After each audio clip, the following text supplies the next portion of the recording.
38문을 가지고 효과적인 부르심을 받은 자들이 이 세상에서 얻게 되는 유익들이 무엇인가, 이걸 계속해서 우리가 살펴보고 있습니다. 32문을 먼저 같이 읽어보겠습니다. 효과적인 부르심을 받은 자들에게 이 생에서 무슨 유익이 있습니까? 답도 읽어보겠습니다.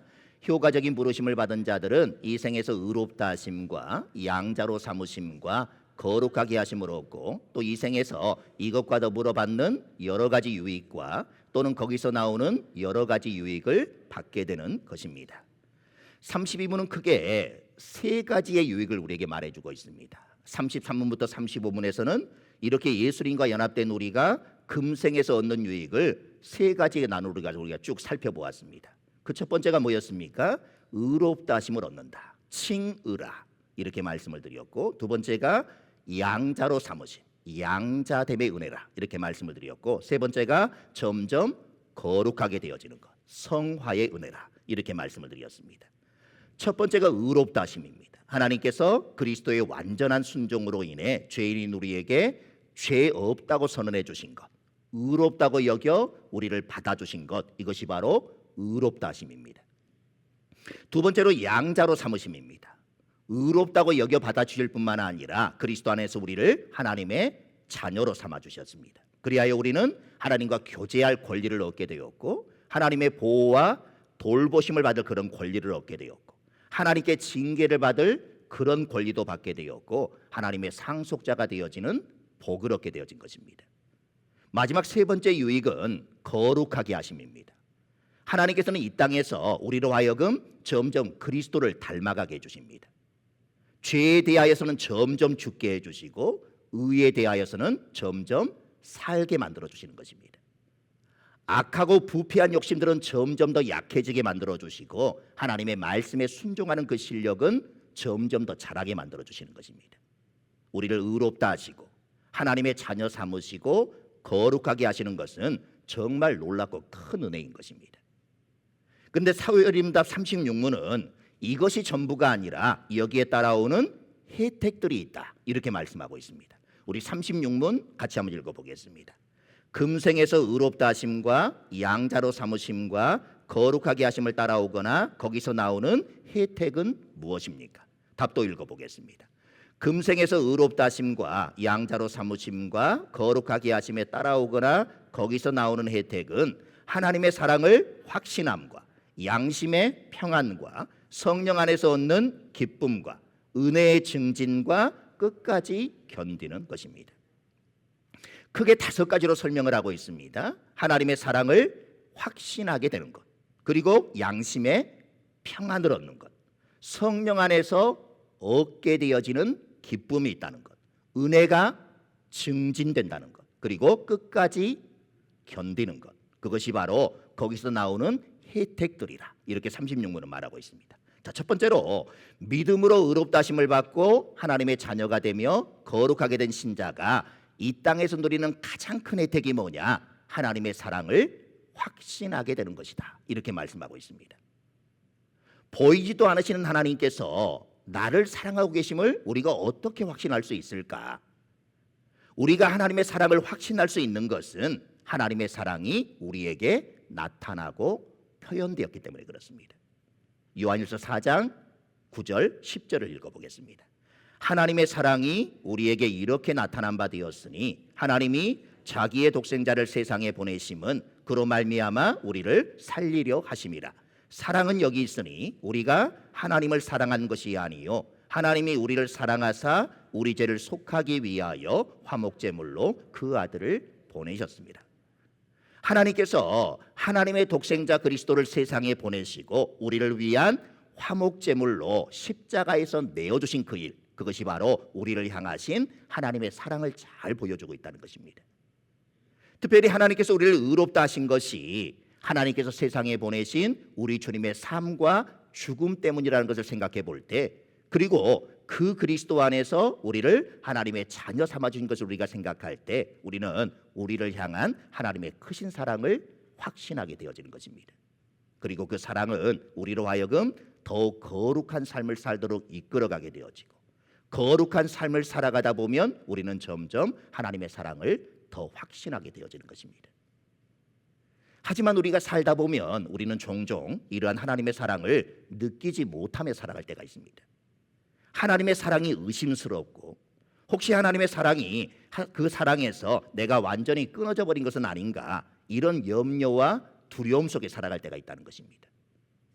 시편에 보면 그런 우리와 동일한 경험을 노래한 시들이 많이 기록되어져 있는데 그 중에 하나가 시편 77편 7절부터 9절의 말씀입니다. 우리 표준 세번역 성경으로 함께 읽어보겠습니다. 주께서 나를 영원히 버리시는 것일까? 다시는 은혜를 베풀지 않으시는 것일까? 한결같은 그분의 사랑도 이제는 끊기는 것일까? 그분의 약속도 이제는 영원히 끝나버린 것일까? 하나님께서 은혜를 베푸신 일을 잊으신 것일까? 그의 노여움이 그의 긍휼을 거두어들이신 것일까? 이런 마음이 들 때 우리는 과연 어떻게 해야 할까? 가장 중요한 것은 우리를 향한 하나님의 그 신실한 사랑과 그 약속을 믿어야 한다는 것입니다. 우리 사람은 거짓말을 하기도 하고 한 번 약속했던 것을 번복하기도 합니다. 하지만 하나님께서는 결코 그러지 않으신다라고 하는 것이죠. 하나님은 하나님이시기 때문에 그렇습니다.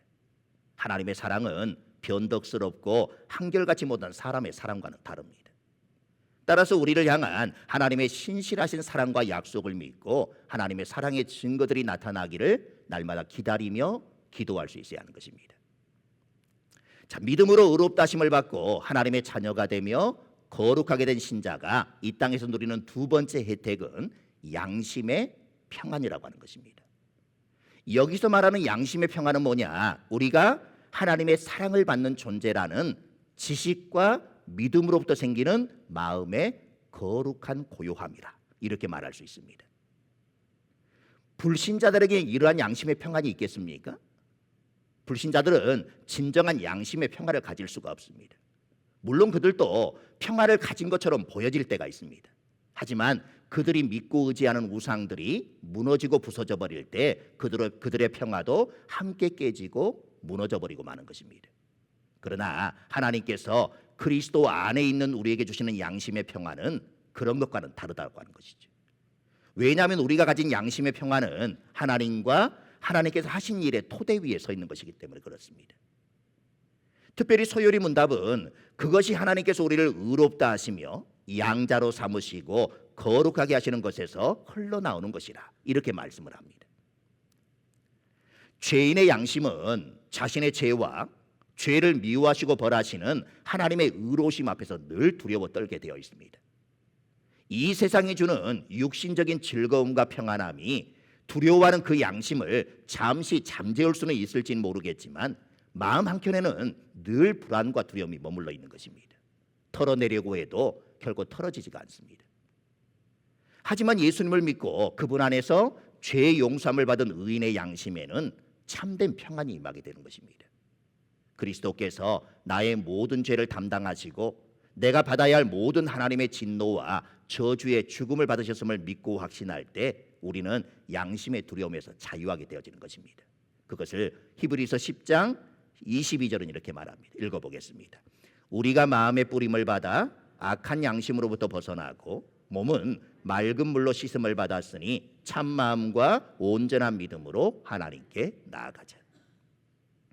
뿐만 아니라 그리스도 안에서 하나님의 자녀로 삼아주신 하나님의 품 안에 우리 자신을 맡길 때 우리 마음은 참된 안식과 쉼을 얻게 되는 것입니다.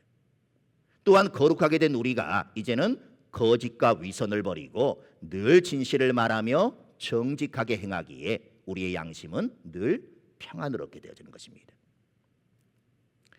믿음으로 의롭다 하심을 받고 하나님의 자녀가 되며 거룩하게 된 신자가 이 땅에서 누리는 세 번째 혜택은 성령 안에서 얻는 기쁨이라는 것입니다. 모든 성도들에게는 기쁨이 있습니다. 주변에 믿지 않는 사람들이 우리 그리스도인들을 볼 때 그들은 우리를 보고 의아해합니다. 무엇이 저렇게 기쁜 것일까? 아이들이 공부를 잘해서 기쁜 것일까? 직장에서 인정받고 승진해서 기분이 좋은 것일까? 아니면 하는 사업이 잘 돼서 즐거운 것일까? 그런 것도 아닌 것 같은데 저 사람들은 왜 저렇게 행복해 보이는 것일까? 이 기쁨의 정체가 무엇이겠습니까? 이 기쁨은 성령님이 우리 마음속에 내주하시며 우리 마음속에서 일하심으로부터 나오는 그런 기쁨이라는 것입니다. 다시 말하면 성령님을 통해 우리는 늘 함께 하시는 그 예수님으로 인해 기뻐하는 것입니다. 로마서 14장 17절은 이렇게 말합니다. 읽어보겠습니다. 하나님의 나라는 먹는 것과 마시는 것이 아니요 오직 성령 안에 있는 의와 평강과 희락이라. 우리가 이 기쁨을 얻게 된 것이 언제입니까? 우리 죄인이 예수님께서 우리를 위해 흘리신 그 피로 죄 사함을 받고 모든 복과 생명의 주인이신 하나님 앞에 담대히 나아가게 될 때 우리는 비로소 이 은혜를 얻게 되어지는 것입니다. 또 우리 안에 거하시는 성령께서 우리로 하여금 하나님을 아바 아버지라 부르짖으며 하나님의 자녀의 복된 지위와 권세를 주신 바로 그때 우리는 이런 은혜를 누리게 되어지는 것입니다. 또 성령 하나님께서 우리를 거룩하게 만들어 가시는 그 과정 속에서 우리는 기쁨을 누리게 되는 것입니다. 우리 안에 남아있는 죄와 싸워서 그것을 죽이고 세상의 여러 유혹들을 뿌리치고 마귀를 대적하며 하나님의 말씀에 순종하는 삶을 살아갈 때 우리 안에는 말할 수 없는 큰 기쁨이 있게 되어지는 것입니다. 이전에 할 수 없었던 일들을 하게 된 것도 기쁘지만 하나님께서 성령과 말씀으로 우리를 도와주시고 이기게 하신다는 그 사실이 우리를 더욱 기쁘게 만들어주는 것입니다. 믿음으로 의롭다 하심을 받고 하나님의 자녀가 되며 거룩하게 된 신자가 이 땅에서 누리게 되어지는 네 번째 혜택은 은혜의 증진입니다. 하나님께서 그리스도 안에 있는 우리를 의롭다 하시고 자녀 삼으시며 거룩하게 하신 우리를 은혜 안에서 점점 더 자라가게 만들어 주신다는 것입니다. 성경은 은혜 안에서 자라가는 성도의 모습을 이렇게 묘사를 하고 있습니다. 잠언 4장 18절을 읽어보겠습니다. 의인의 길은 돋는 햇살 같아서 크게 빛나 한낮에 광명에 이르거니와. 은혜 안에서 자라간다는 것이 무엇일까? 그것은 그리스도 안에서 온전한 사람으로 자라간다는 것을 의미합니다. 하나님을 아는 우리의 지식과 믿음, 사랑과 소망이 자라가는 것입니다. 회개와 그 열매가 더 풍성히 맺히고 인내하고 절제하는 그런 실력이 자라고 다른 사람을 향한 사랑과 섬김의 실력이 날마다 자라가는 것을 말하는 것입니다. 존 브라운 목사님은 은혜 안에서 자라남이 네 방향에서 이루어진다 이렇게 말했습니다. 하나님께서 우리를 내적으로, 외적으로, 위로, 아래로 이렇게 자라게 하신다. 이렇게 네 방향으로 이루어 주신다. 이렇게 말씀을 하고 있습니다. 내적으로는 어떻게 자라가는 것일까요? 우리는 예수님과의 더욱 친밀한 연합과 사귐 속에서 그분을 더욱 사랑함으로 자라가게 되는 것입니다. 또 외적으로는 점점 더 선한 일들을 많이 행함으로 자라가게 되는 것이고, 아래로는 우리가 더 겸손해지고 우리 자신을 부인함으로써 자라가는 것입니다. 마지막으로 위로 자라는 것은 우리의 정욕은 점점 더 약해지고 하나님 나라를 소망하는 마음은 점점 많이 갖게 됨으로 자라간다라고 말하고 있습니다. 예수님과 더욱 친밀한 사귐 가운데 그분을 더욱 사랑하며 자라가는 우리가 될 수 있어야 합니다. 더욱 힘써서 선을 행하고 더욱 더 겸손해져서 하나님의 나라에 합당한 마음을 점점 더 많이 갖게 되어지는 우리가 될 수 있어야 한다는 것입니다. 믿음으로 의롭다 하심을 받고 하나님의 자녀가 되며 거룩하게 된 신자가 이 땅에서 누리는 마지막 혜택은 뭐냐? 끝까지 견디는 것이다. 이렇게 말합니다. 이 세상에 사는 동안 의롭다 하심을 받고 하나님의 자녀의 지위를 얻으며 거룩하게 되었다가 만약 나중에 이 은혜에서 떨어지게 된다고 하면 모든 것이 수포로 돌아가게 될 것입니다. 그렇게 된다면 그것만큼 비참한 인생은 없을 것입니다. 하지만 참된 믿음으로 예수님과 연합된 우리가 하나님의 은혜에서 떨어지는 일은 결코 일어나지 않는다는 것입니다.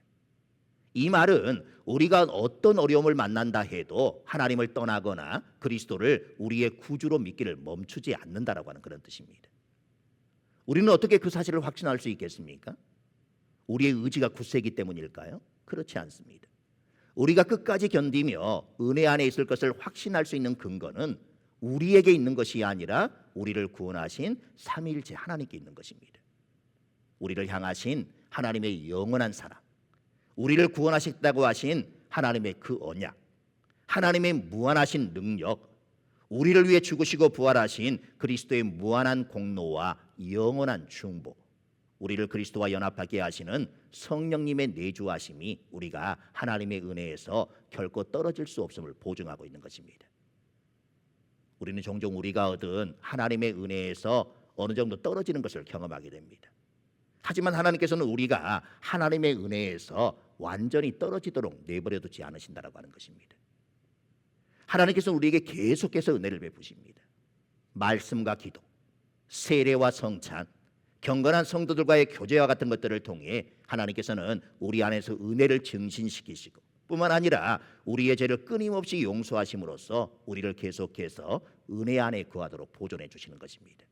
그것을 요한복음 10장 27절 28절은 이렇게 말합니다. 읽어보겠습니다. 내 양은 내 음성을 들으며 나는 그들을 알며 그들은 나를 따르느니라. 내가 그들에게 영생을 주노니 영원히 멸망하지 아니할 것이요 또 그들을 내 손에서 빼앗을 자가 없느니라. 그 누구도 그 무엇도 우리를 우리 주 그리스도 예수 안에 있는 하나님의 사랑에서 끊을 수 없다라고 하는 것입니다. 그러니 여러분 두려워하지 마시길 바랍니다. 우리가 늘 하나님 앞에 하나님과 가까이 있으면 좋겠지만 때로는 하나님과의 거리가 조금 멀어진다고 해도 여러분들 불안해하거나 염려하실 이유가 없습니다. 하나님께서는 우리를 결코 떨어지도록 내버려 두지 않으실 것이기 때문입니다. 그리고 우리가 하나님께 붙어 있을 수 있는 근거는 우리에게 있는 것이 아니라 하나님께 있기 때문입니다. 내가 하나님을 붙들고 있다라고 생각하면 우리는 힘이 빠져서 그 손을 놓을 수도 있을 것입니다. 근데 우리가 하나님을 붙들고 있는 것이 아니라 하나님의 강한 손이 우리를 붙들고 계신다는 것입니다. 그 손에서 빼앗을 것은 아무것도 없다라고 말씀합니다. 여러분 하나님과 늘 가까이 계시길 바랍니다. 그렇지만 때로는 하나님과 조금 멀어진다고 해서 염려하거나 두려워하지 마시고 그럴 때는 더 주님 앞에 엎드려 기도하며 늘 예배 자리를 사모하면서 늘 말씀을 가까이 하는 그런 삶을 살게 되어지면 어느 순간 하나님과 가장 가까이 있게 되어지는 나 자신을 발견하게 될 것입니다. 날마다 그 하나님과 동행하는 여러분들의 평생이 될 수 있기를 간절히 소망합니다.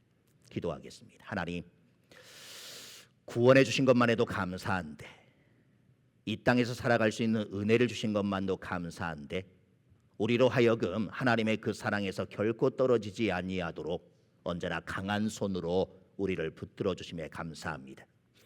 늘 하나님 가까이 있어야 될 우리들이지만 때로는 삶을 살아가다 보면 하나님과 떨어져 있는 우리들을 발견하게 되어집니다. 그렇다고 우리가 하나님께로부터 영원히 떨어지지는 않을까 염려하거나 걱정하지 않아도 됩니다. 내가 하나님을 붙들고 있는 것이 아니라 하나님께서 나를 붙들고 계시기 때문입니다. 늘 하나님 앞에 가까이 가기 위해 몸부림치는 영혼들이 될 수 있도록 도와주시고 늘 하나님과 함께함이 우리의 삶에 얼마나 큰 행복인지를 느끼며 살아가는 인생들이 되게 하여 주셔서 한 걸음 한 걸음 그 주님께로 나아가 그 주님과 날마다 동행하는 인생들이 될 수 있도록 은혜를 베풀어 주옵소서. 예수 그리스도의 이름으로 기도드립니다.